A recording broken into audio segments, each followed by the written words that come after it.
বিসমিল্লাহির রহমানির রহিম রব্বি ইশরাহ লি সাদরি ওয়া ইয়াসসির লি আমরি ওয়াহলুল উকদাতাম মিন লিসানি ইয়াফকাহু কাওলি। প্রিয় শিক্ষার্থী, আমরা হ্যালোজেন অ্যালকেন বা অ্যালকাইল হ্যালাইডস এইগুলোর রাসায়নিক বিক্রিয়ার ধারাবাহিক ক্রমে আছি আমরা। তো গত ক্লাসে আমরা যেটা দেখেছিলাম যে জৈব ধাতব বিক্রিয়া অর্থাৎ গ্রিগনার্ড বিকারক কী এবং গ্রিগনার্ড বিকারক থেকে কিভাবে বিভিন্ন প্রকারের যৌগের সংশ্লেষ করা যায়। আজকে আমরা দেখব অ্যালকাইল হ্যালাইড বা হ্যালোজেন অ্যালকেনের SN বিক্রিয়া এবং এর মেকানিজমগুলো দেখব আমরা। SN বিক্রিয়া এটা বলতে বুঝি আমরা নিউক্লিওফিলিক সাবস্টিটিউশন, এবং এটা তোমরা নিশ্চয়ই জানো, গতদিন দেখিয়েছিলাম। এটার দুই প্রকারের বিক্রিয়া ঘটে, একটা SN1 আর একটা SN2। তো এখন এই SN1 এবং SN2 এইগুলো কয়েকটা মৌলিক বিষয় আছে দুটোর মধ্যে, SN1 এবং SN2। ক্লিয়ার? তো এখানে ডেফিনেটলি আমাদের যে অ্যালকাইল হ্যালাইডগুলো বিক্রিয়া করবে সেই অ্যালকাইল হ্যালাইডগুলোর মধ্যে আমরা কিছু বৈশিষ্ট্যের কথা বলতেই পারি। খেয়াল করে দেখো যে SN1 বলতে কি বুঝি? এটা SN1 বলতে এটা বোঝানো হচ্ছে নিউক্লিওফিলিক সাবস্টিটিউশন 1, অর্থাৎ কি এক আণবিক ইউনিমলিকুলার। তাহলে ইউনিমলিকুলার যদি হয় অর্থাৎ কি এক আণবিক বিক্রিয়াগুলো মূলত প্রথম ক্রমের। কোন ক্রমের বলো তো? প্রথম ক্রমের বিক্রিয়া। তাহলে আমরা কিছু বৈশিষ্ট্য লিখে ফেলতেই পারি যে এটা হচ্ছে প্রথম ক্রমের বিক্রিয়া। প্রথম ক্রমের বিক্রিয়া। আচ্ছা, এবার তোমাদের আরও কিছু বিষয় জেনে রাখা উচিত। প্রথম ক্রমের বিক্রিয়াগুলো সাধারণত দুই ধাপে ঘটে। কয় ধাপে বলো তো? দুই ধাপে। তার মানে SN1 এটা যেহেতু এক আণবিক এবং এটা প্রথম ক্রমের এবং এইটা দুই ধাপে ঘটবে, অর্থাৎ স্টেপ থাকবে দুইটা। তার মানে কি দুই ধাপে ঘটবে, দুই ধাপে ঘটে। ক্লিয়ার? ওকে।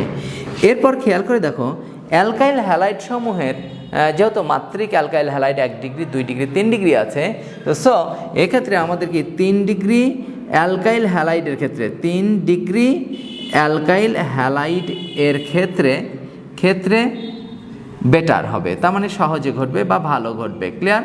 ভালো ঘটে এই বিক্রিয়াটা। ক্লিয়ার? এইবার শুধু 3 ডিগ্রি অ্যালকাইল হ্যালাইড না, বরং পোলার দ্রাবকে সহজে ঘটবে। ক্লিয়ার? এরপর দেখো যেহেতু এখানে প্রথম ক্রমের বিক্রিয়া, তার মানে এক্ষেত্রে আমাদের যে বিক্রিয়ক যতগুলোই থাকুক না কেন কেবলমাত্র একটি বিক্রিয়কের ঘনমাত্রার উপর এই বিক্রিয়ার হার নির্ভর করবে। SN1 বিক্রিয়া, এটার মূলত বলতে পারি আমরা যে প্রতিস্থাপন বিক্রিয়া। কি করবে? অংশগ্রহণকারী বিক্রিয়কগুলোর মধ্যে একটি বিক্রিয়ক বলতে এখানে বুঝবো আমরা অ্যালকাইল হ্যালাইড, এটা হচ্ছে প্রধান বিক্রিয়ক। এই অ্যালকাইল হ্যালাইডের ঘনমাত্রার ওপর যদি বিক্রিয়ার হারটা নির্ভর করে তাহলে সেটাকে আমরা প্রথম ক্রম বিক্রিয়া অর্থাৎ কি SN1 বিক্রিয়ার মেকানিজম বলবো। ক্লিয়ার? সো এক্ষেত্রে আমরা বলতে পারি এই বিক্রিয়ার হার SN1 বিক্রিয়ার হার বা গতিবেগ এইটা অ্যালকাইল হ্যালাইড এর ঘনমাত্রার সমানুপাতিক হবে। তার মানে কি SN1 বিক্রিয়ার ক্ষেত্রে আমরা যে মূলত যে মৌলিক বৈশিষ্ট্যগুলো সেই বৈশিষ্ট্যগুলো এইগুলো থাকবে। তাহলে আরেকবার একটু রিভাইজ করে নাও তোমরা। SN1 বলতে এটা এক আণবিক হওয়ার কারণে এটার ক্রম হচ্ছে 1, মানে প্রথম ক্রমের, এটা মনে রাখবে। আর প্রথম ক্রমের বিক্রিয়াগুলো কয় ধাপে ঘটবে? 2 ধাপে ঘটবে। 3 ডিগ্রি অ্যালকাইল হ্যালাইডের ক্ষেত্রে ভালো ঘটে, তার কারণ 3 ডিগ্রি অ্যালকাইল হ্যালাইড বেশি পোলার। এরপরে কি হবে? এই বিক্রিয়ার হার শুধুমাত্র অ্যালকাইল হ্যালাইডের ডেনসিটি মানে ঘনমাত্রার উপর নির্ভর করবে। ক্লিয়ার? ঠিক SN2 এই বিক্রিয়া যা লিখলাম SN1 এর ঠিক অ্যান্টি। তার মানে তোমরা নিশ্চয়ই লিখে নিতে পারবে। এটা প্রথম ক্রমের বিক্রিয়া হলে ওটা হবে কি দ্বিতীয় ক্রমের। 2 ধাপে ঘটে, ওটা ঘটবে 1 ধাপে।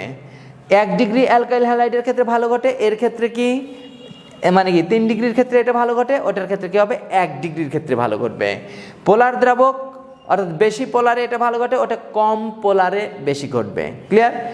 বিক্রিয়ার হার একজনের উপর নির্ভর করবে, কিন্তু না, এক্ষেত্রে বিক্রিয়ার হার সমানুপাতিক অ্যালকাইল হ্যালাইড প্লাস নিউক্লিওফাইল, সেটাকে আমরা সংক্ষেপে NU দিয়ে প্রকাশ করলাম। ঠিক আছে? এটা দিস ইজ হচ্ছে কি নিউক্লিওফাইল, মাইনাস চার্জ বিশিষ্ট হয় নিউক্লিওফাইলটা। ক্লিয়ার? সো তার মানে এইটুকুই আমাদের দুইটার মধ্যে মৌলিক পার্থক্য।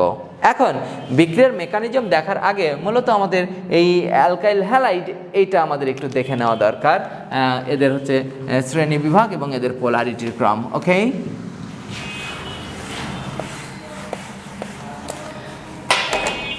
অ্যালকাইল হ্যালাইডের কথা যদি বলি, দিস ইজ আমাদের সাধারণ অ্যালকাইল হ্যালাইড। ক্লিয়ার? এবার এই অ্যালকাইল হ্যালাইড যদি আমাদের বিভিন্ন প্রকারের হয়ে থাকে, যদি আমরা দেখি সবগুলো হাইড্রোজেন থাকলে কোনো মাত্রিক হয় না। সো আমরা দেখে নিচ্ছি, দিস ইজ সাপোজ দুইটা হাইড্রোজেন আছে আর একটা হাইড্রোজেন প্রতিস্থাপিত হয়েছে দিস ইজ একটা অ্যালকাইল দ্বারা। ওকে, তাহলে সেক্ষেত্রে আমরা বলতে পারবো তখন এটাকে 1 ডিগ্রি অ্যালকাইল হ্যালাইড। কয় ডিগ্রি বলো তো?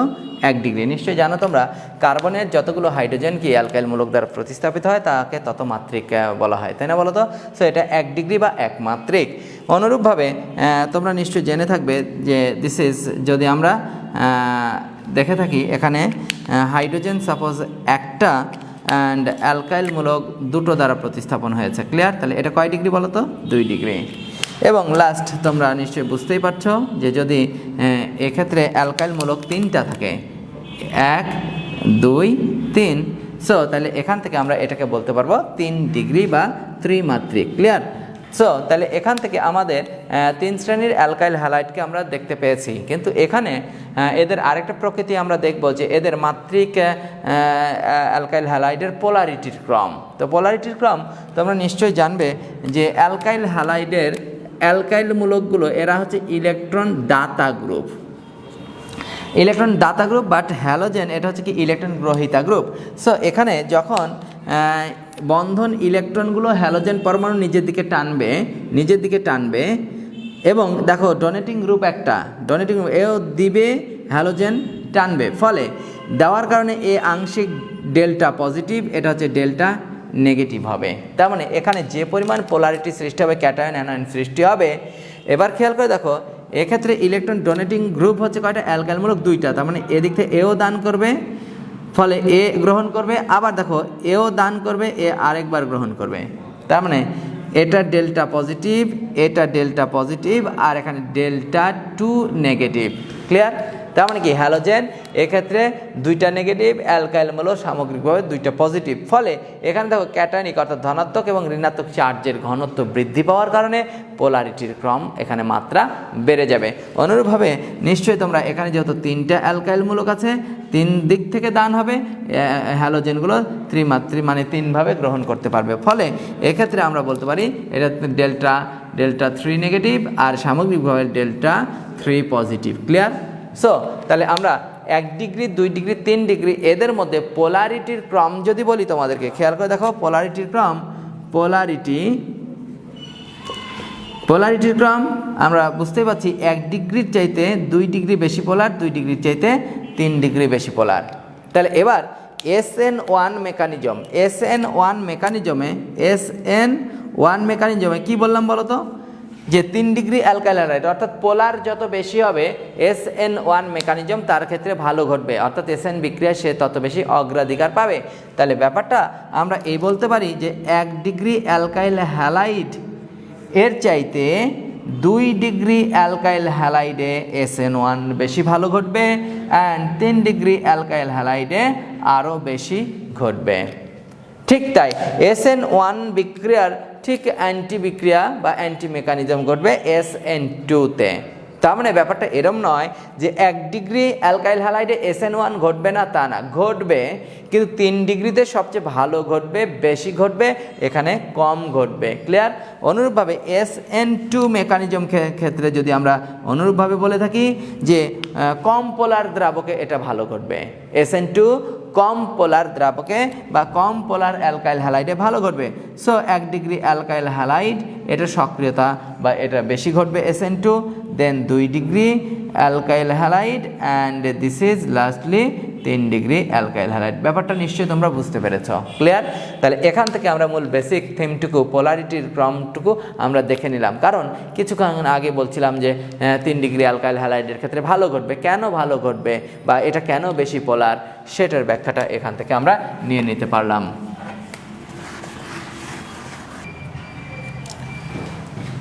আমরা একে একে SN1 এবং SN2 এই দুটো বিক্রিয়ার মেকানিজম অর্থাৎ কৌশলগুলো দেখব আমরা।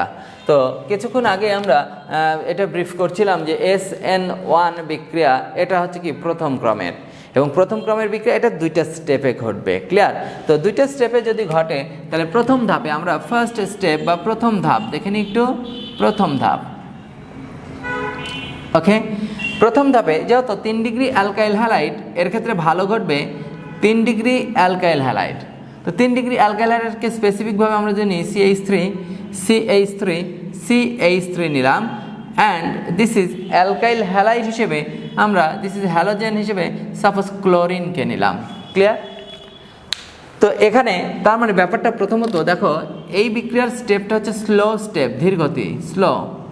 ওকে, আসলে প্রথমে যখন কোনো বিক্রিয়া ঘটে সেটা প্রথম ধাপটা স্লো স্টেপই হয়। বা তুমি মনে করো কোথাও যাচ্ছ, কোনো একটা অচেনা রাস্তায় যাচ্ছ, গাড়ি ড্রাইভ করে যাচ্ছ, তাহলে সেক্ষেত্রে তুমি যেহেতু রাস্তা চেনো না, যাওয়ার সময় তোমার কিন্তু সময়টা একটু বেশি লাগবে। কেন লাগবে? তুমি চেনো না, জিজ্ঞেস করতে করতে যাবে, বা দেখা যাচ্ছে সামনে কোনো স্পিড ব্রেকার থাকতে পারে, নাও থাকতে পারে। সেটার জন্য সচেতনতামূলক হিসেবে তুমি কী করবা? তোমার গাড়ির গতিটা ধীরে রাখবা। যখন একবার রাস্তা চেনা হয়ে যাবে, আসার পথে কিন্তু তুমি তখন কি কোথায় কী ছিল এটা যেহেতু মাথার মধ্যে একটু ঢুকে যাবে, তখন তুমি কিন্তু ফার্স্টলি কি ড্রাইভ করে আসতে পারবে। ঠিক তাই বিক্রিয়াগুলোর ব্যাপারটা হচ্ছে কি বন্ধন ভাঙন প্রক্রিয়া। যেটা বন্ধন ভাঙন হয়, বন্ধনের দৃঢ়তা থাকার কারণে সেইটা কি হয়? আস্তে আস্তে ভাঙে, অর্থাৎ কি ধীর গতির হয়। সো এক্ষেত্রে কি হবে দেখো, আমরা এখানে বুঝতেই পারছি যে কার্বন এবং ক্লোরিন এক্ষেত্রে একক বন্ধনের মাধ্যমে যে আমাদের এখানে বন্ধনটা গঠিত হয়েছে, তাতে একসময় কি হবে? ক্লোরিনের অধিক তড়িৎ ঋণাত্মকতার ফলে বন্ধন ইলেকট্রন একসময় কি ওর দিকে আকর্ষিত হওয়ার কারণে প্রথমত কি হবে? এখান থেকে কার্বোক্যাটায়ন আয়ন উৎপন্ন হবে। দেখে নিই আমরা, দিস ইজ এবার এখানে CH3, দিস ইজ CH3, এটা কার্বনিয়াম আয়ন গঠন করলো, আর সাথে সাথে হ্যালাইড তথা ক্লোরাইড আয়ন গঠিত হইল। ক্লিয়ার? এবার আমরা ব্যাপারটা এটুকু জানি যে এই 3 ডিগ্রি কার্বনিয়াম আয়ন এইটার সক্রিয়তা কম কিন্তু স্থায়িত্ব কি বেশি। তাহলে এবার আমাদের এখানে স্থায়িত্ব বেশি, অর্থাৎ কি কার্বনিয়াম আয়ন গঠনের পর যেটার স্থায়িত্ব বেশি সেটা হচ্ছে কি 3 ডিগ্রি কার্বনিয়াম আয়ন। তো এই ক্ষেত্রে বিক্রিয়ার এটা হচ্ছে কি slow step.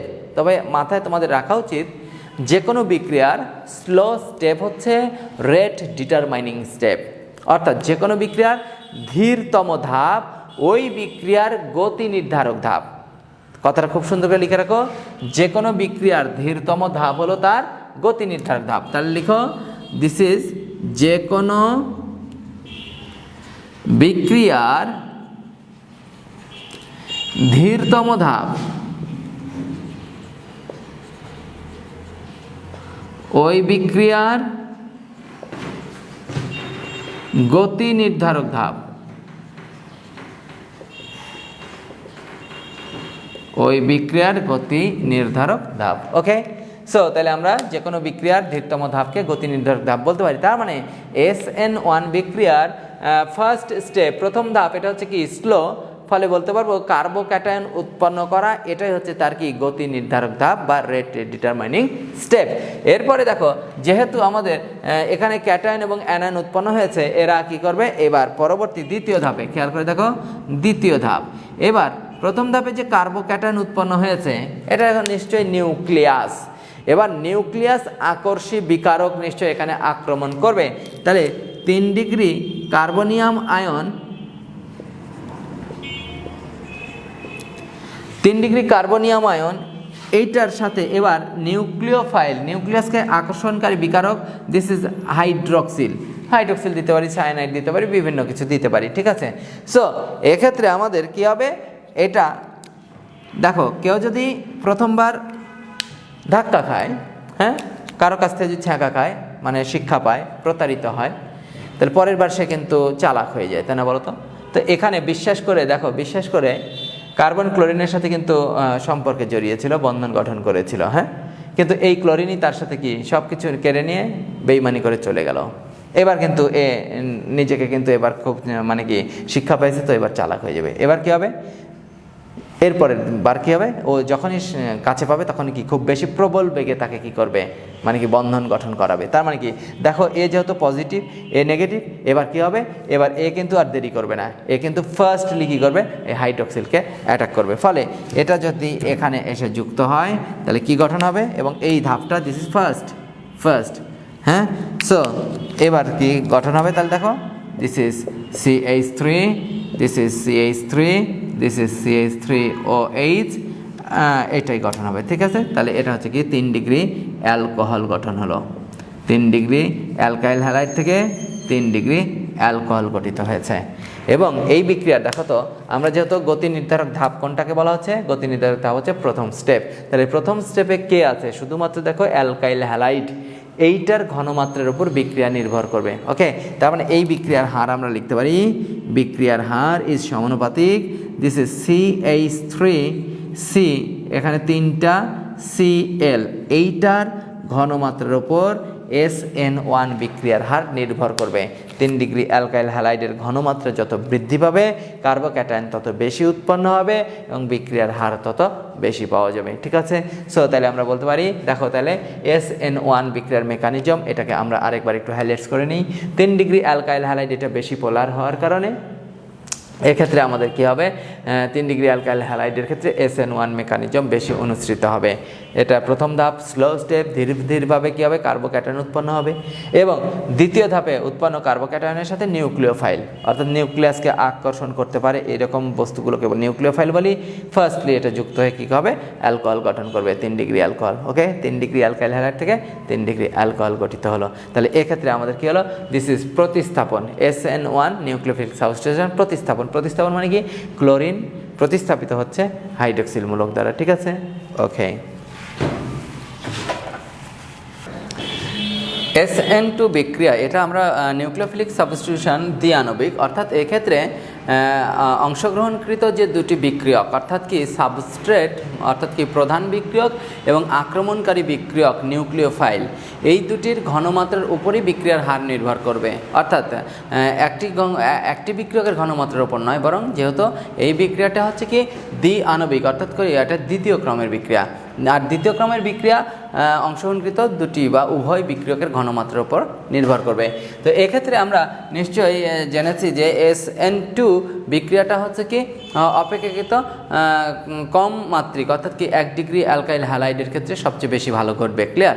So 1 degree alkyl halide সেটা আমরা যদি দেখি, এবং যেহেতু এটা এক ধাপেই ঘটবে, তবে মধ্যবর্তী একটা অবস্থান্তর অবস্থা, অর্থাৎ কি সক্রিয়কৃত জটিল অবস্থা বা অবস্থান্তর অবস্থা আমরা একটা পড়েছিলাম, ট্রানজিশন স্টেট, অর্থাৎ ক্ষণস্থায়ী একটা জটিল তৈরি হবে, যেটা খুব ক্ষুদ্র সময়, সেটাকে কোনো ধাপের অন্তর্ভুক্ত করা যায় না, খুবই কম সময়ের ব্যবধানে। ক্লিয়ার? সো তাহলে সেক্ষেত্রে আমরা SN2 বিক্রিয়ার মেকানিজমে খেয়াল করে দেখো, আমরা এখানে যদি this is hydrogen and this is 1 degree, তার মানে একটা অ্যালকাইল মূলক। ক্লিয়ার? এর সাথে হ্যালোজেন, দিস ইজ হ্যালোজেন দিলাম আমরা।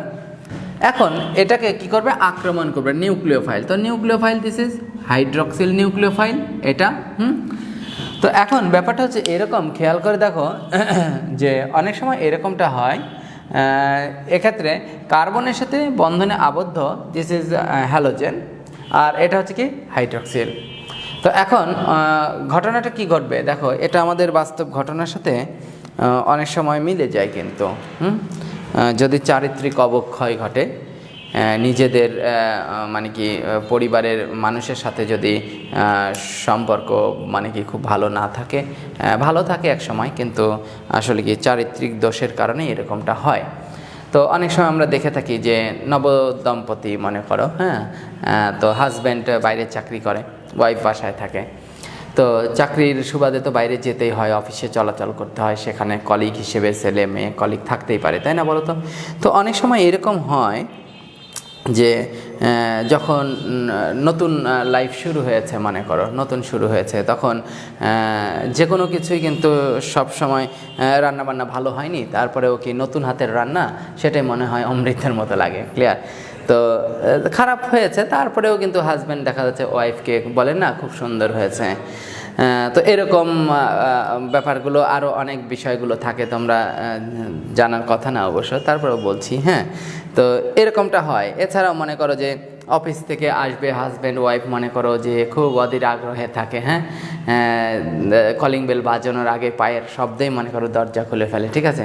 তবে এখনকার যুগে আমার মনে হয় দরজা খোলার আগে একটু দেখে নেওয়া উচিত যে পায়ের শব্দ তো অন্য কেউ করতে পারে, তাই না? তো ব্যাপারটা এরকম। তো কিছুদিন এরকমটা চলে, হাতের রান্নাও কিন্তু আস্তে আস্তে সময়ের সাপেক্ষে ভালো হয়। কিন্তু যদি এরকমটা হয়, মেয়েদেরকে বলছি, যদি কখনো এরকমটা হয়, দেখা যাচ্ছে আগে রান্না খারাপ হয়েছে তারপরেও অমৃত বলেছে, খুব ভালো বলেছে, আর 1 বছর 2 বছর পর রান্না ভালো হচ্ছে, সব কিছুই ভালো হয়েছে, তারপরেও যদি এমন হয় যে অফিস থেকে এসে আগে কত সুন্দর মুড দেখাতো, আর এখন যদি এরকম হয় অল্পতেই দেখা যাচ্ছে কি চটে যায়, খারাপ ব্যবহার করে, হ্যাঁ, রান্না ভালো হওয়া সত্ত্বেও তারপরে কি তরকারি ফেলে দিয়ে যদি এগুলো কী রান্না করো সারাদিন, বাড়িতে বসে খাওয়া যায় নাকি এগুলো, তাহলে ঘটনা কিন্তু খারাপ। তার মানে এরকম হতে থাকলে বাড়িতে নিশ্চয়ই দুইজনের মধ্যে মনোমালিন্য হবে, সম্পর্ক অর্থাৎ বন্ধন আস্তে আস্তে ভাঙবে। এরকমটা যদি হয় তাহলে নিশ্চয়ই বাড়িতে থাকা ওই মানে কি ভাবিরও কিন্তু একটু সতর্ক হতে হবে। কারণ বাড়িতে বন্ধন ভাঙছে, নিশ্চয়ই অফিসে বন্ধন ঘটছে। কথা কি বুঝতে পেরেছ? তার মানে এইবার কি হবে, বাড়ির যে ভাবি তাকে নিশ্চয়ই অনুসন্ধানে নামতে হবে। তো এবার কি হলো, ভাবি অনুসন্ধানে নামলো, অফিসে মনে করো যে খাবারটা তিনি বেঁধে দেন। এবার কি হলো, দেখা যাচ্ছে যে ভাবি দূর থেকে, অফিসের ঠিক দূর থেকে ফলো করছে। এবার টিফিন পিরিয়ডে দেখা যাচ্ছে যে ভাইজান শুধু একা বের হচ্ছে না, সাথে আরেকজনও বের হচ্ছে। ক্লিয়ার? এরপর দেখা গেল দুজন একটা রেস্টুরেন্টে গেল, হ্যাঁ, তো দুজন রেস্টুরেন্টে গেল এবং দেখা যাচ্ছে যে ভাবির দেওয়া রান্না করা সেই খাবারটাই রেস্টুরেন্টে দুজন খাচ্ছে। হ্যাঁ, তো এরপরে এরকমভাবে অফিস ছুটির পরও দেখা যাচ্ছে একই রিকশায় আসছে, হ্যাঁ, বা নতুন যিনি তাকেও আগিয়ে দিচ্ছে। তো এইরকম, তার মানে ব্যাপারটা হচ্ছে নিশ্চয়ই বুঝতে আর কারো বাকি থাকে না। তো তার মানে ব্যাপারটা হচ্ছে এবার ভাবি কিন্তু আসল ঘটনা উদ্ঘাটন করে ফেলেছে যে কেন বাড়িতে এবার আচরণ খারাপ হচ্ছে। ওকে, তো এইরকম একদিন যেতে যেতে সংসারে এরকম মনোমালিন্য হতেই থাকবে, একসময় চরম পর্যায়ে পৌঁছাবে। হ্যাঁ, তো চরম পর্যায়ে পৌঁছাবে, একদিন শুনতে পেলো। তার মানে ব্যাপারটা হচ্ছে এটা, দেখো, তার মানে এটা বন্ধনে থাকা, এটা বাড়ির ভাবি, হ্যাঁ, বাড়িতে থাকা ভাবির রেজিস্ট্রার করা, আর এটা হচ্ছে অফিসের ভাবি। ক্লিয়ার? এটাকে আমি দিস ইজ অ্যালকোহল, এটাকে মাতাল ভাবি বলে থাকি, লিখে নাও তোমরা, দিস ইজ মাতাল ভাবি বা বোতল ভাবি। ক্লিয়ার? তো ইনি আসলে এবার দেখো বাড়িতে থাকা এই ভাবি, হ্যালোজেন ভাবি, ইনি শুনতে পেয়েছে যে আগামী সপ্তাহে, কারণ এই ভাবিও কিন্তু মানে আর কতদিন বাইরে থাকা যায়, হ্যাঁ, একটা সম্পর্ক তৈরি হয়েছে ভাইয়ের সাথে, তো উনিও চাইবে তার অধিকার প্রতিষ্ঠা হোক। এবার কি হলো, ভাবি শুনতে পেল যে এই মাতাল ভাবি আসবে, বাড়িতে আসবে অধিকার প্রতিষ্ঠা করার জন্য। তো এই কথা শুনে এই হ্যালোজেন ভাবি কি করলো, বাড়ির মেন গেটের সামনে একটা বড় রামদা নিয়ে মনে করে বসে আছে যে আয় দেখি কেমন সাহস, তার মানে আসলেই কিন্তু গলায় মেরে দিবে। তো যাই হোক, এই ভাবিও কিন্তু মাতাল ভাবি হলেও বোতল ভাবি, তিনি কিন্তু খুব বিচক্ষণ, মানে চালাক। তো তিনি দেখলো যে রাগান্বিত আছে, সামনে যদি যায় আর যদি গলায় মেরে দেয় তাহলে তো লাইফের সব কিছুই শেষ হয়ে গেল। এইবার কি করলো, এই ভাবি হচ্ছে বুদ্ধি করে, যে আগের থেকেই জানে, সব কিছু জানে যে মেইন গেটের বাইরেও পেছনের দিক দিয়ে আরেকটা দরজা আছে। হ্যাঁ, সো তাহলে কি করলো, এবার দেখো এই মাতাল ভাবি, যে হ্যালোজেন ভাবি যেদিকে আছে, যেহেতু সমধর্মী চার্জ, এটাও নেগেটিভ, হ্যালোজেনরা নেগেটিভ, এটাও নেগেটিভ, তাই পরস্পরকে বিকর্ষণ করবে, এটাই স্বাভাবিক। সো তিনি কি করলো, যেদিকে হ্যালোজেন থাকে ঠিক তার বিপরীত গেট দিয়ে প্রবেশ করবে, তার মানে আক্রমণ করবে। সো এবার তাহলে কি হবে, দেখো তো, দিস ইজ, এখানে কি থাকলো, একটা থাকলো হাইড্রোজেন, একটা হচ্ছে মিথাইল, এখানে একটা হাইড্রোজেন, তাই না বলো তো? এবার ব্যাপারটা ভালো করে বুঝো। এখানে তার মানে যখন এই মানে কি কার্বনের যখন এই মাতাল ভাবির সাথে সম্পর্ক হয়েছে, তখন এই ভাবির সাথে বন্ধন আস্তে আস্তে কী হয়েছে, হালকা হয়েছে। তার মানে কি এখানে বন্ধন আস্তে আস্তে ভাঙছে, আর এই যে দেখো মাতাল ভাবির সাথে আস্তে আস্তে বন্ধন ঘটছে। তার মানে এখানে আমি ভগ্ন রেখা দিয়ে বোঝাচ্ছি যে বন্ধন একটা ভাঙছে আর একটা ঘটছে। কিন্তু যখন এই ভাবিটা এই বাড়ির মধ্যে প্রবেশ করে দেবে, তখন একটা থমথমে অবস্থা বিরাজ করবে বাড়ির মধ্যে, কেউ দেখা যাচ্ছে কারোর সাথে কথা বলছে না, কিন্তু আলটিমেটলি কিন্তু এইভাবেই উপেক্ষিতই থেকে যাবে এবং নিজেকে পরাজিত মনে করবে। যখন সামনে দিয়ে আসলে না হয় হাসতে হাসতে একটা হইতো, কিন্তু যখন দেখবে যে না সামনের দিক দিয়ে আসেনি, পশ্চাৎ গেট দিয়ে বাড়ির ভেতরে প্রবেশ করে ফেলেছে, তখন কিন্তু হ্যালোজেন নিজেকে পরাস্ত স্বীকার করে নেবে এবং আলটিমেটলি তখন দেখবে যেহেতু এই বাড়ির কেউ আমার সাথে আর কথা বলছে না, আলটিমেটলি তিনি নিজের অবস্থান বুঝতে পেরে বাবার বাড়ি চলে যাবে। ওকে, সো এরকম একটা থমথমে অবস্থা, দিস ইজ অস্থায়ী জটিল বলে থাকি আমরা এটাকে, দিস ইজ অস্থায়ী জটিল। ওকে, ওকে, বা এটাকে আমরা বলতে পারি কমপ্লেক্স কম্পাউন্ড। সো এটা খুব অল্প, খুব ক্ষণস্থায়ী, খুব অল্প সময়ের জন্য, চোখের পলক যেমন, তার মানে কি একটা থেকে আরেকটা রূপান্তর যেমনটা হয় ঠিক তাই। তো এই অস্থায়ী জটিল এটা থেকে কি হবে পরবর্তীতে খুব মানে ফার্স্টলি এটা খুবই অল্প সময়, এটা কোনো ধাপ নয়, জাস্ট বোঝানোর জন্য। ক্লিয়ার? এবার কি হবে এখানে, তার মানে ব্যাপারটা হচ্ছে দেখো, this is carbon,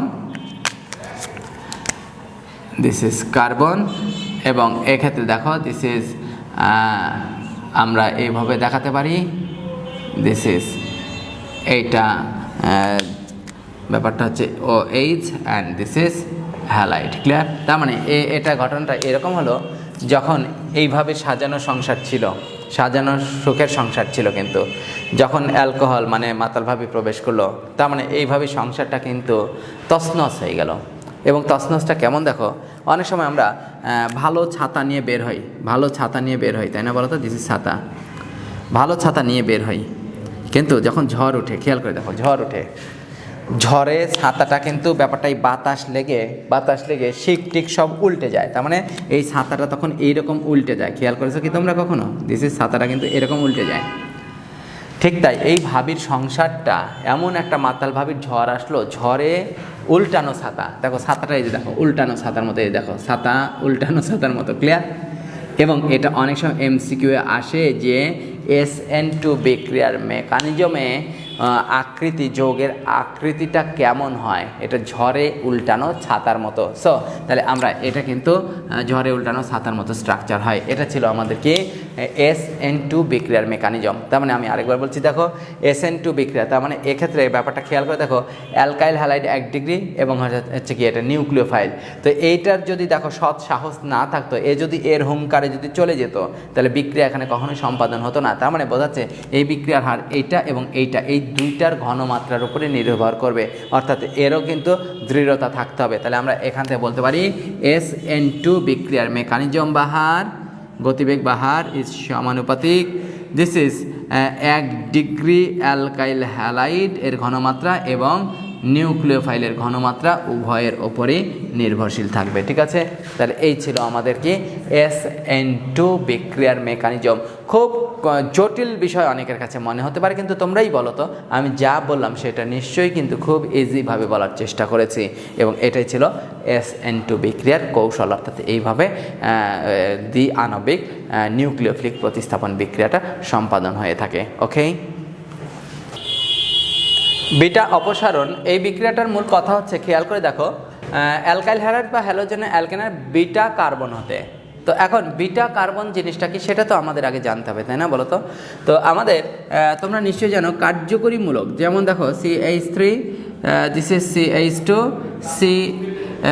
this is X। Clear? তো এখন কার্যকরী মূলকের ঠিক পরের কার্বন যেটা, সেটাকে আমরা বলে থাকি আলফা কার্বন।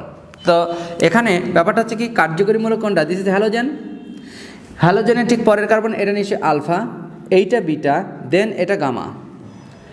এখন অপসারণ বিক্রিয়া এবং প্রতিস্থাপন বিক্রিয়া ব্যাপারটা কেমন খেয়াল করে দেখো, যদি আমরা অ্যালকাইল হ্যালাইড নিই এবং এটার সাথে this is caustic potash. Clear? অর্থাৎ কি কস্টিক মানে কি পটাশ, এটা যদি আমরা নিই এবং এক্ষেত্রে আমরা যদি মাধ্যমটা চেঞ্জ করি, তার মানে কি বিক্রিয়ার মাধ্যম, দিস ইজ সাপোজ যদি হয় দিস ইজ জলীয় মাধ্যমে হতে পারে, আর একটা হচ্ছে কি অ্যালকোহলীয়। ওকে, তো জলীয় মাধ্যমে এক্ষেত্রে যেটা ঘটে সেটা হচ্ছে প্রতিস্থাপন বিক্রিয়া ঘটে। কি বিক্রিয়া বলো তো? প্রতিস্থাপন বিক্রিয়া ঘটে। কিন্তু অ্যালকোহলীয় মাধ্যমে এক্ষেত্রে অপসারণ বিক্রিয়া ঘটে, অপসারণ। ওকে, তো প্রতিস্থাপন বিক্রিয়ায় যখন আমরা জলীয় মাধ্যমে ঘটাই, তখন সেক্ষেত্রে আমাদের প্রতিস্থাপন বিক্রিয়ার যে উৎপাদ হয় সেটা হচ্ছে অ্যালকোহল উৎপন্ন হয়। কি উৎপন্ন হয় বলতো? অ্যালকোহল উৎপন্ন হয়। আর অপসারণ বিক্রিয়া অ্যালকোহলীয় মাধ্যমে যখন অপসারণ বিক্রিয়া গঠিত হয়, তখন অপসারণ বিক্রিয়ায় অ্যালকিন গঠিত হয়। অ্যালকিন কি হয় বলতো? This is alkyne. Okay, so তাহলে এবার আমরা এখানে ব্যাপারটা যদি একটু দেখি, বিক্রিয়ার মূল ব্যাপারটা যদি দেখি, তাহলে দেখো suppose CH3, CH2, CH2, this is X। Clear? এবার আমরা এইটাকে জলীয় মাধ্যমে যদি করি, জল, এবং কার সাথে বিক্রিয়া দিচ্ছি আমরা? দিস ইজ পটাশিয়াম হাইড্রোক্সাইড মানে কস্টিক পটাশ। ক্লিয়ার? তাহলে এখান থেকে আমাদের কী হবে দেখো প্রতিস্থাপন, তার মানে একজন যাবে আরেকজন আসবে। তাহলে এখান থেকে কী হবে, হ্যালোজেন চলে যাবে, হাইড্রক্সিল এখানে প্রবেশ করবে, তার মানে CH3 CH2 CH2OH হবে অ্যান্ড পটাশিয়াম হ্যালাইড হবে। কিন্তু যখন আমরা অ্যালকোহলীয় দিচ্ছি ALC মানে অ্যালকোহলীয় সংক্ষেপে। ক্লিয়ার? এক্ষেত্রে কী হবে আমাদের, দিস ইজ অপসারণ বিক্রিয়া হবে। সেই অপসারণ কোনটা, দিস ইজ এই থিম অনুসারে অপসারণ বিক্রিয়া হবে। তো অপসারণ বিক্রিয়ার মূল মেকানিজমটা কী হবে দেখে নিই আমরা।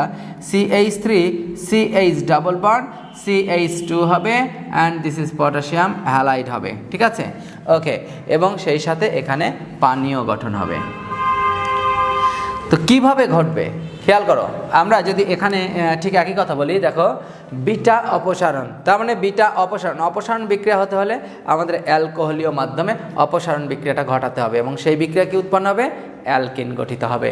তো এক্ষেত্রে বিটা কার্বনতে একটি হাইড্রোজেন পরমাণু হ্যালোজেন পরমাণুর সাথে HX রূপে যদি অপসারিত হয়, ক্লিয়ার, তাহলে সেক্ষেত্রে ওই বিক্রিয়াকে ডিহাইড্রোহ্যালোজেনেশন বা বিটা অপসারণ বলবো আমরা।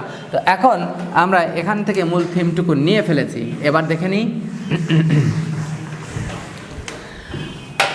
এবারে তাহলে আমাদের বিটা কার্বন থেকে কি যাবে বলো তো, বিটা কার্বন থেকে হাইড্রোজেন যাবে আর আলফা কার্বন থেকে কি যাবে, হ্যালোজেন যাবে। সো দিস ইজ এটা কস্টিক পটাশের উপস্থিতিতে কস্টিক পটাশ অ্যান্ড ALC অ্যালকোহলীয়। ক্লিয়ার? তো এখানে যদি আমি একটু ভাঙচুর করে লিখে দেখাই তোমাদেরকে, তার মানে এখানে দুটো হাইড্রোজেনকে, একটা হাইড্রোজেনকে আমি এইভাবে দেখালাম এবং এখানকার হ্যালোজেন আচ্ছা এইভাবে থাকলো কোনো সমস্যা নেই, বা এটাকে আমি একটু ঝুলিয়ে লিখে দিলাম। ওকে, তাহলে এক্ষেত্রে খেয়াল করে দেখো, আমরা জানি যে কোনো বন্ধনে দুটি ইলেকট্রন লাগে, তাই না বলো তো? তাহলে এখান থেকে মূলত যখন এইটা এবং এইটা HX আকারে এখান থেকে অপসারিত হবে, HX আকারে অপসারিত হলে দেখো এখানে একটা ইলেকট্রন থেকে যাচ্ছে, এখানে একটা ইলেকট্রন থেকে যাচ্ছে, এই দুটো ইলেকট্রন মিলে এখানে একটা বন্ধন হয়, তার মানে এখানে যাবে এখানে যাবে, দুটো ইলেকট্রন মিলে একটা বন্ধন করবে। সো তাহলে আমরা এখানে দেখতে পাই CH3 CH2। এবার খেয়াল করো, এই দুটি ইলেকট্রন মিলে একটা এখানে বন্ধন হইল, আর এখানে কি আসলো HX, দিস ইজ HX হবে। ক্লিয়ার? তবে একটা ব্যাপার দেখো, যখন এই বিক্রিয়ায় পটাশিয়াম হাইড্রোক্সাইড থাকে, ওই একই বিক্রিয়ায় উপস্থিত থাকে, তো এই HX এর সাথে পটাশিয়াম হাইড্রোক্সাইড যোগ HX এর সাথে বিক্রিয়ায় ডেফিনেটলি এখান থেকে পটাশিয়াম হ্যালাইড হয় এবং পানি হয়। তাই একত্রে আমরা এখানে HX এটার পরিবর্তে আমরা যদি একবারে দিস ইজ লিখতেই পারি যে পটাশিয়াম হ্যালাইড যোগ H2O, তাতেও কিন্তু কোনো প্রবলেম নাই। তাহলে আমাদের কি অপসারণ বিক্রিয়া, এক্ষেত্রে বিটা কার্বন থেকে হাইড্রোজেন এবং আলফা কার্বন থেকে হ্যালোজেন অপসারিত হয়ে অ্যালকিন গঠিত হচ্ছে, দ্বিবন্ধন গঠিত হচ্ছে, এইটাকে আমরা বলে থাকি বিটা অপসারণ। কি অপসারণ বলতো? বিটা অপসারণ বিক্রিয়া। ওকে, তো এই বিটা অপসারণ বিক্রিয়ায় বিজ্ঞানী সাইজেভ একটা সূত্র দিয়েছেন, যেমন মার্কনিকভ সূত্রের ক্ষেত্রে আমরা দেখেছিলাম যে আমাদের অ্যালকাইল হ্যালাইড উৎপন্ন হওয়ার ক্ষেত্রে শতকরা যে পরিমাণের আমাদের ভিন্নতা ছিল, ঠিক তাই এখানেও বিটা অপসারণ বিক্রিয়াতে আমরা সাইজেভ নীতি সেটা একটু দেখব। লিখো, বিটা অপসারণে সাইজেভ নীতি বা সেট-জেফ রুল। বিটা অপসারণে সাইজেভ নীতি, সাইজেভ নীতি বা সেট-জেফ রুল বলা হয়। ক্লিয়ার? বিটা অপসারণে তাহলে আমরা দেখি একটু, this is CH3 CH2 CH2 CH3। ওকে, তো এক্ষেত্রে আমাদের যদি এখান থেকে একটা হাইড্রোজেনকে আমরা হ্যালোজেন দিয়ে অপসারণ ঘটাতে পারি, সাপোজ এখানে ব্রোমিন নিলাম, হ্যাঁ, তো স্বাভাবিকভাবে আমাদের খেয়াল করে দেখো যে এখানে কার্যকরী মূলকের পরে দিস আলফা কার্বন কিন্তু, হ্যাঁ, তো আলফা কার্বন এদিকে যদি আমরা যাই, যেহেতু বিটা অপসারণ নীতি আমাদের প্রয়োগ হবে সাইজেভ সূত্রে, তো আলফা কার্বনের এদিকে গেলে দিস ইজ এটা কিন্তু বিটা কার্বন হচ্ছে, তাই না বলো তো? আবার খেয়াল করে দেখো, এদিকে অধিকাংশ সংখ্যক কার্বন থাকার কারণে এটাকে আমরা বিটা বলবো, এটা অলসো গামা। তো এখন এখানে যখন আমরা কস্টিক পটাশের সাথে আমরা বিক্রিয়া দিব, দিস ইজ অ্যালকোহলীয় মিডিয়াতে, তাহলে আমাদের এখানে কি হবে, অ্যালকিন গঠিত হবে। কিন্তু দেখো তো এই হ্যালোজেনটা আলফা কার্বন থেকে হ্যালোজেন অর্থাৎ ব্রোমিন, বিটা কার্বন থেকে হাইড্রোজেন যাবে, তাহলে এখান থেকে যদি হাইড্রোজেন যায় আর এখান থেকে যদি হ্যালোজেন যায়, তাহলে ডেফিনেটলি এখান থেকে আমরা HBr আকারে মানে কি এখান থেকে যাবে, তাই না? হাইড্রোজেন ব্রোমাইড আকারে যদি যায়, পরবর্তীতে এর সাথে বিক্রিয়া করে পটাশিয়াম ব্রোমাইড এবং কি পানি গঠন হয় আমরা জানি। সো তাহলে এখান থেকে আমরা এক কথায় বলতে পারি this is CH3 CH2 CH, এক্ষেত্রে ডবল বন্ড এখানে হবে অ্যান্ড CH2 হবে। ক্লিয়ার? আর একত্রে আমরা যদি লিখে দেখাই potassium bromide and this is জল। ক্লিয়ার? এবার এটা গেল একটা প্রোডাকশান, কিন্তু এটা গেল এর সাথে এর মানে কি এখান থেকে হাইড্রোজেনের কি ঘটলো, অপসারণ ঘটলো। এবার যদি এরকম হয় বিটা কার্বন, এই কার্বন থেকে যদি হাইড্রোজেন চলে যায়, তাহলে এখান থেকে একটা হাইড্রোজেন যাবে আর এখান থেকে একটা ব্রোমিন যাবে, গেলে তাহলে প্রোডাকশান আমরা আরেকটা পেতে পারি। দেখো এটা একটা পেলাম। এবার আরেকটা যদি প্রোডাকশান পাই, তাহলে সেক্ষেত্রে CH3 CH and this is CH, this is CH3। এবার খেয়াল করো, এখান থেকে ব্রোমিন আর এখান থেকে হাইড্রোজেন যাবে, তাহলে সেক্ষেত্রে দ্বিবন্ধন কিন্তু এবার কোথায় গঠিত হবে দেখো তো, এই দুই কার্বনের মাঝে হবে, তাই না? তো এই দুই কার্বনের মাঝে যদি হয় এবং তার সাথে পটাশিয়াম ব্রোমাইড হবে অ্যান্ড জল হবে। তো খেয়াল করে দেখো, বিজ্ঞানী সাইজেভ এটা দেখালেন যে সাইজেভ নীতিতে যেমন মার্কনিকম নীতিতে একটাতে 90% আর একটাতে 10% ছিল, ঠিক তাই এখানেও তিনি এটুকু বললেন যে এক্ষেত্রে এর প্রোডাকশান এটা হয় অনলি 20% অ্যান্ড দিস ইজ, এই প্রোডাকশানটা পাওয়া যায় প্রায় 80%। ক্লিয়ার? তো কোন ভিত্তিতে? আমরা এটুকু জানি যে অধিক শাখাযুক্ত অ্যালকিন সমূহ অধিক স্থিতিশীল হয়। কি বললাম আবার বলো তো? অধিক শাখাযুক্ত, যত শাখা বেশি হবে সেই অ্যালকিনের স্থায়িত্ব তত বেশি হবে। তাহলে যার স্থায়িত্ব যত বেশি হয় সেই যৌগের মানে কি অস্তিত্বে তত বেশি পাওয়া যায়। তো বিজ্ঞানী সাইজেভ এটা দেখালেন যে এটা বেশি পরিমাণে উৎপন্ন হচ্ছে আর এটা কম পরিমাণে উৎপন্ন হচ্ছে। এর কারণটা কি? এক্ষেত্রে আমরা দেখতে পাচ্ছি যে এই অ্যালকিনের কথা যদি চিন্তা করি, তাহলে এদিকে শাখা শুধুমাত্র এদিকে আমরা শুধু ইথাইল মূলক পাচ্ছি, তাই না বলো তো? কিন্তু এটার ক্ষেত্রে কয়টা? শুধু অ্যালকাইল মূলক একদিকে পাচ্ছি, এদিকে কোনো অ্যালকাইল মূলক নাই। কিন্তু এটার ক্ষেত্রে তাকিয়ে দেখো যে এই দ্বিবন্ধনযুক্ত কার্বনের পরে এটা একটা অ্যালকাইল মূলক, এটা একটা অ্যালকাইল মূলক, তাহলে এখানে কি শাখা কি দুই দিক থেকে পাওয়া যাচ্ছে, অধিক শাখাযুক্ত অ্যালকেনের স্থায়িত্ব বেশি হয়। সো এই জন্য আমরা কি পাই, দিস ইজ, এইটার ক্ষেত্রে প্রোডাকশন বেশি পাওয়া যায়, এটার ক্ষেত্রে কম পাওয়া যায়। তো এটাই ছিল বিজ্ঞানী সাইজেভ নীতি, যে অ্যালকাইল হ্যালাইডের সাথে অ্যালকোহলীয় কস্টিক পটাশের বিক্রিয়ায় যে অ্যালকিন উৎপন্ন হচ্ছে অপসারণ বিক্রিয়ার প্রোডাক্ট, এটা কোনটা বেশি পরিমাণে উৎপন্ন হবে এটা যে নীতির সাহায্যে নির্ধারণ করা হয় সেই নীতিটাকে বলা হয় সাইজেভ নীতি। এবং বিজ্ঞানী সাইজেভের থিম অনুসারে যেটা অধিক শাখাযুক্ত অ্যালকিন হয় তার স্থায়িত্ব বেশি হয়, সেটা অধিক পরিমাণে উৎপন্ন হয়। এই কারণে এটা 80%, দিস ইজ 20%। ওকে, তাহলে এটা ছিল আমাদের সাইজেভ নীতির মূল কথা বিটা অপসারণে।